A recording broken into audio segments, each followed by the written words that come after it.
It is better to offer no excuse than a bad one. We must consult our means rather than our wishes. Worry is the interest paid by those who borrowed trouble. Decision-making, like coffee, needs a cooling process. If freedom of speech is taken away, then dumb and silent we may be led like sheep to the slaughter.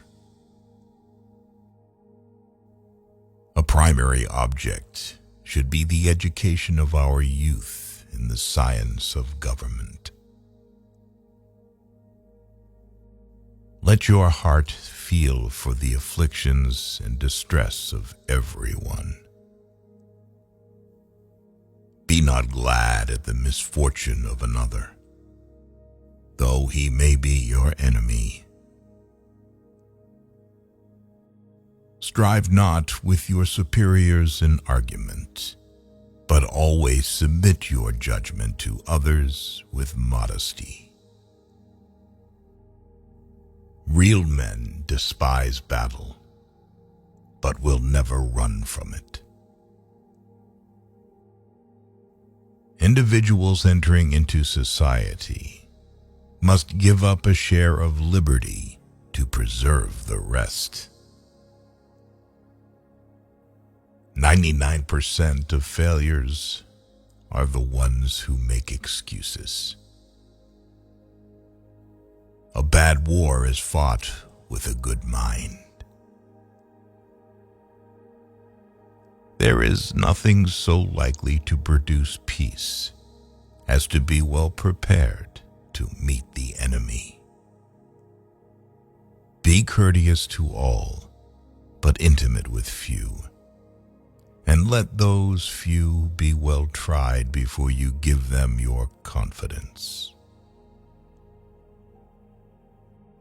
True friendship is a plant of slow growth and must undergo and withstand the shocks of adversity before it is entitled to appellation. It is better to be alone than in bad company. Human happiness and moral duty are inseparably connected. To persevere in one's duty and to be silent is the best answer to calumny. There is nothing which can better deserve our patronage than the promotion of science and literature. Knowledge is in every country the surest basis of public happiness. To be prepared for war is one of the most effectual means of preserving peace. Guard against the impostures of pretended patriotism. Labor to keep alive in your breast that little spark of celestial fire called conscience. Perseverance and spirit have done wonders in all ages. It is best to be silent, for there is nothing more certain than that it is at all times more easy to make enemies than friends. Associate yourself with men of good quality. If you esteem your own reputation, for 'tis better to be alone than in bad company. Let us therefore animate and encourage each other, and show the whole world that a free man, contending for liberty on his own ground, is superior to any slavish mercenary on earth. A sensible woman can never be happy with a fool. few men have the virtue to withstand the highest bidder. Happiness depends more upon the internal frame of a person's own mind than on the externals in the world. Experience teaches us that it is much easier to prevent an enemy from posting themselves than it is to dislodge them after they have got possession. The harder the conflict, the greater the triumph. The turning points of lives are not the great moments. The real crises are often concealed in occurrences so trivial in appearance that they pass unobserved. As mankind becomes more liberal, they will be more apt to allow that all those who conduct themselves as worthy members of the community are equally entitled to the protections of civil government. To encourage literature and the arts is a duty which every good citizen owes to his country. A knowledge of books is the basis upon which other knowledge is to be built.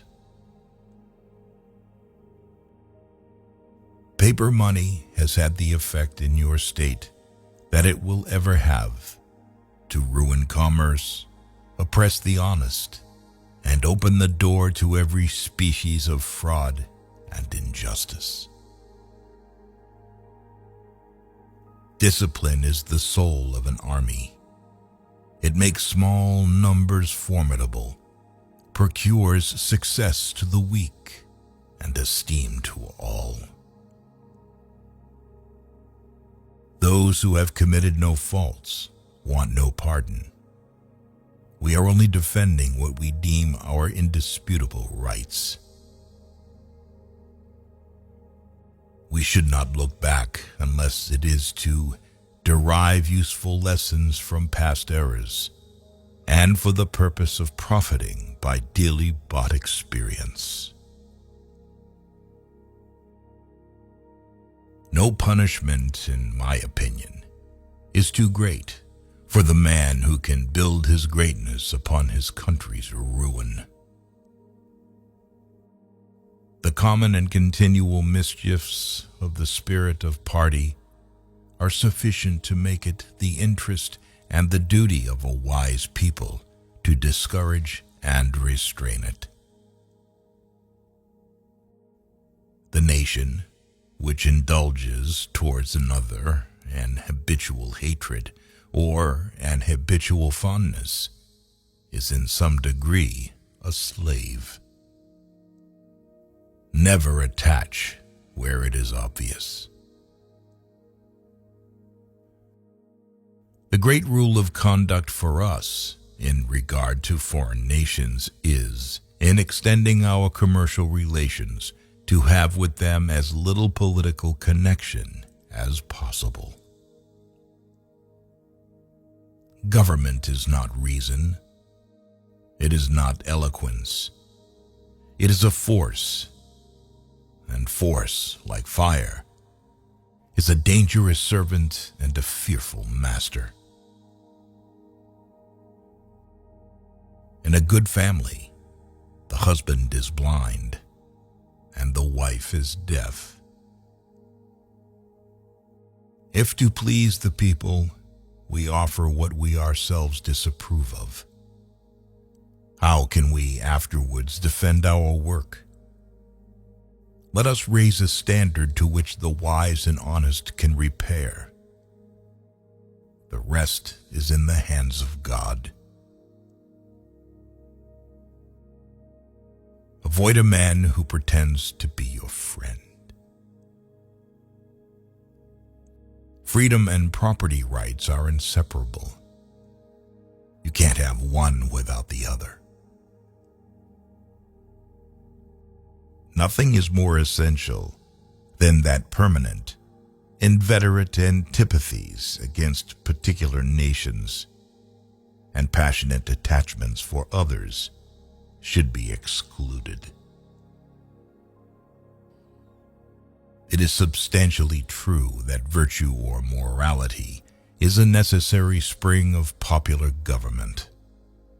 The rule, indeed, extends with more or less force to every species of free government. Religious controversies are always productive of more acrimony and irreconcilable hatreds than those which spring from any other cause.